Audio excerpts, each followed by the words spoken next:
inaugural Anzisha Prize winner. So maybe you could start with a little bit of your childhood and how you took that path to water.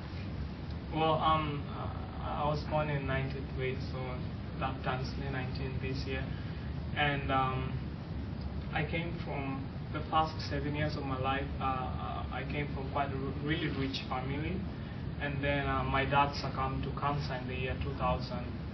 And my mommy had dropped out of school to get married to my dad because she became pregnant at the age of 18, and so she dropped out of school to stop her education and get married to my dad, who was quite accomplished at that time.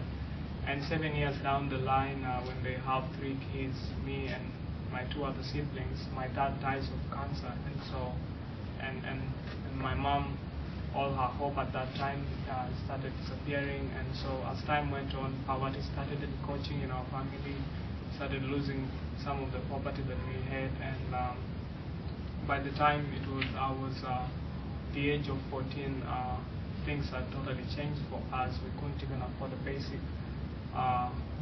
meal of the day, and so that's how, things started a little bit.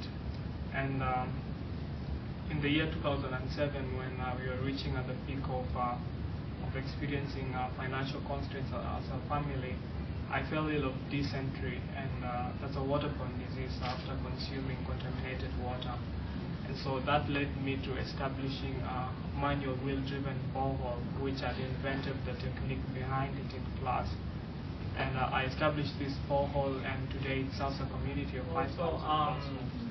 After falling ill of dysentery, and so what led me to be actually passionate about the whole thing is when I was in hospital, yearning for strength and medication, people who are sleeping, in a hospital bed besides me, they both passed on because of the disease. And as a young child at the age of 14, that was really frightening. Apart from my dad dying, I'd never seen somebody actually die close to me, and the reason they had passed on was because they had that same disease which I had. And so I was really frightened, but thank God I recovered from the disease, and so when I came out, I established this source of water, and I'm happy to say that since the year 2007, we haven't had any outbreak of waterborne diseases in my community, and so that's how I developed my passion in doing something alongside water. And so your initial enterprise actually was a social enterprise, really, because well, tell us how you found the funds to do that initial borehole, which you then donated that water and continue to donate that water to your community.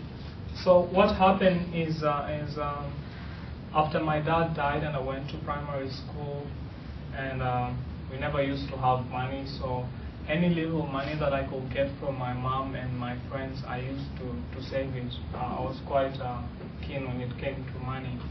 And so for the period of 8 years, from 2000 till the time I was graduating out of primary school, I'd saved $95, which was 10,000 Kenyan shillings if I convert back the exchange rate.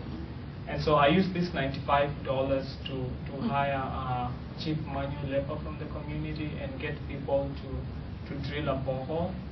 And I knew that area had water because I remember reading in a biology book just before I graduated from primary school that there's a certain type of a tree, if you pick 2 of its sticks and then you walk around with them, if you come across an area where there's a huge water reservoir, somehow they will attract each other. I don't know how that works. But yeah, so if you hold the sticks, the 2 of them, and it's like a magnet, so it pulls, you feel a force, and the stronger the force, the more the water.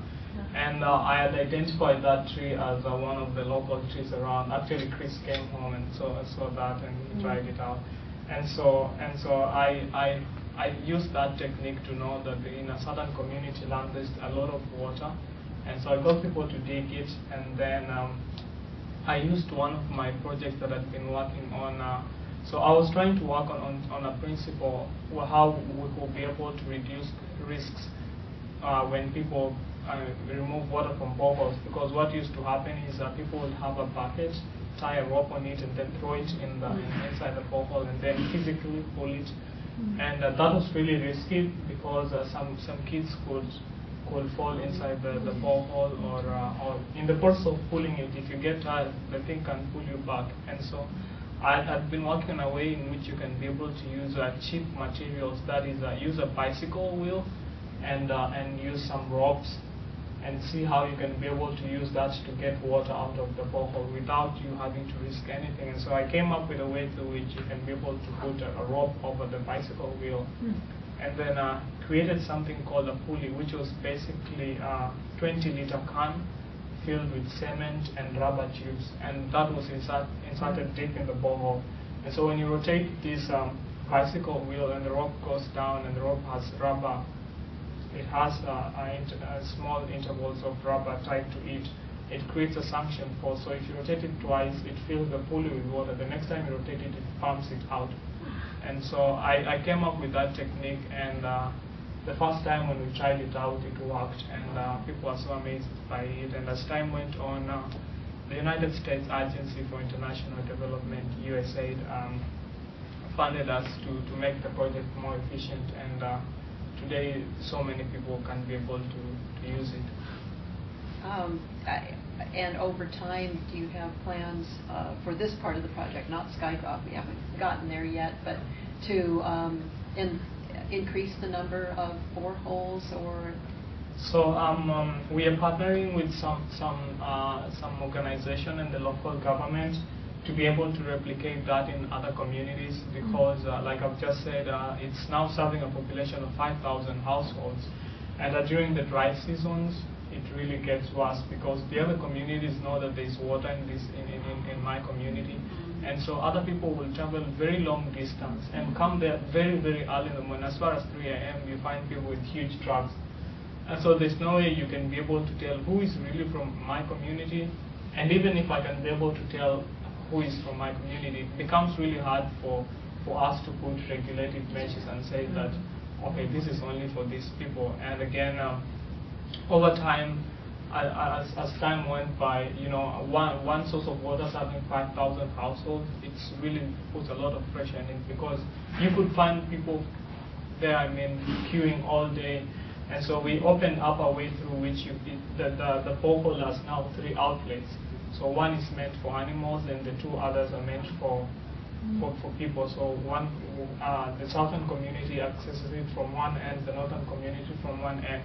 And we just funded around $4,000 to replicate that in 4 other communities. So we're still working on that, and within a month or so we should be done by that. So that's kind of the start of your social entrepreneur life. Yeah. It obviously shows what an inquisitive and science-oriented child you were. What and how did you then progress into becoming a business entrepreneur? So like I said, I went into water in the year 2007, and it reached in the year 2008, and financial constraints were becoming quite tricky in my family, and my mommy couldn't afford to pay my school fees in this really good prestigious school, and the school fees was $100 a year. And I ended up dropping out of school because I couldn't afford that school fees, and I stayed home for 6 months in the streets looking for a job, which I never got, and looking for school fees. I never got any of that, and my brother also came from school, and so that really worried me, because I had come from a really poor family, and I'd gone to this good national school in the country, and in that school we'd been given opportunities to visit local companies and to interact with international guests. And so I knew that education was the only way for me to make it in life, because when I look back at my community, so many youths of my age really didn't have any vision or any dream for their lives. And for me, I'd found something through which I could be able to liberate my community, and that was through education. And when I thought I was progressing well in education, a barrier came in front of me, and we couldn't get more money to sustain myself in school. And so the school was also getting tired with me because I never used to pay school fees. So they could chase me, go at home for like a month, then they called me back, I continued school. And then it reached this period, they chased me and they never called me, so I just stayed at home. And so that's when I really started thinking of what I could be able to do, because I was 6 months on the streets looking for school fees, looking for funds. I never got anything. And it really became worry. I mean, I started being worried. And as time went on, I started questioning myself, why not find a way through which I can still do something along water, which I was a little bit educated about at that time, and find a way through which I can be able to generate revenue from that. And something that came in my mind was that during one of our school trips in the past year, in our geography class, we visited the Coca-Cola company. And when we visited this company, what I remember vividly seeing was that Coca-Cola was purifying just normal water and then selling it to the public. At that time, I thought it was an evil thing, to be honest, because I was like, why should they just sell water? I mean, water of all the things. I really didn't agree with the whole concept. And the other thing I also didn't agree with was the fact that the water was almost thrice their other beverages like Fanta and Coke, and so I really didn't agree with that thing. But when it came, this time I was in hardship, I started thinking about that, and I was like, well, I looked at it from a positive point of view, and I told myself, actually, if there's anything that I can be able to do and harness water and then sell it to the general society, then I can be able to raise some money, take myself back to school, provide some people employment, and also provide a source of livelihood for my family.